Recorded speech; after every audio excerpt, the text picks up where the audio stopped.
एक सेठ जी जो हीरे के व्यापारी हैं और जो दिल्ली से मुंबई हीरे का व्यापार करते हैं।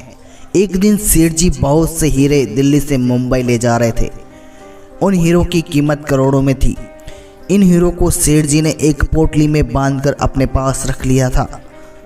सेठ जी जैसे ही दिल्ली से मुंबई जाने वाली ट्रेन में चढ़े, एक चोर भी उनके साथ चढ़ गया। इस चोर को यह पता चल गया था कि आज सेठ जी के पास करोड़ों के हीरे हैं। दिल्ली से मुंबई जाने में 2 रातों का समय लगना था। चोर ने मन में ही सोच दिया था कि कैसे भी करके मुझे सेठ जी से करोड़ों के हीरे आज चुरा लेने हैं। करोड़ों के हीरे के बारे में सोचकर चोर खुश होने लगा था। यदि वह करोड़ों के हीरे हाथ लग जाएं तो वह पूरी जिंदगी आराम से गुजार सकता है। चोर की हरकतों को देखकर सेठ जी ये समझ गए थे कि यह एक चोर है। वह हीरे चुराना चाहता है। क्योंकि चोर को रात में चोरी करनी थी, इसीलिए वह शाम के 7 बजे सो गया।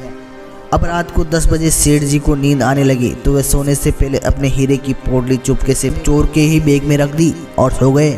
अब रात में 1 बजे चोर की नींद खुली। उसने तुरंत ही पोटली चुराने के लिए सेठ जी का सामान चेक करना शुरू कर दिया, लेकिन लाख कोशिश करने के बाद भी उसे वहाँ कोई हीरा नहीं मिला। अब चोर सेठ जी के कपड़ों में हीरे खोजने लगा, उसे वहाँ भी हीरा न मिला। चोर ने सेठ जी के आसपास की सभी जगहों पर हीरा खोजा, लेकिन बहुत मेहनत करने के बाद भी उसे हीरा की पोटली न मिली। अब सुबह के 5 बज गए थे। चोर बहुत थक गया था। उसने सोचा कि कुछ देर सो जाऊं ताकि थकान उतर जाए।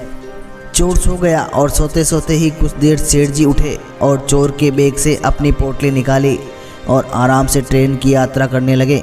चोर उठने के बाद दिन भर यही सोचता रहा कि आखिर सेठ ने हीरो की पोटली कहाँ छुपाई थी। कुछ देर सोचने के बाद चोर ने दूसरी रात हीरो को चोरी करने का निश्चय किया। दूसरी रात भी चोर की पहले की तरह सो गया। रात को सोने से पहले सेठ जी ने हीरो की पोटली चोर के बैग में रख दी और सो गए। रात को चोर उठा और उसने सेठ जी के एक एक सामान के बारीकी से चेक किया।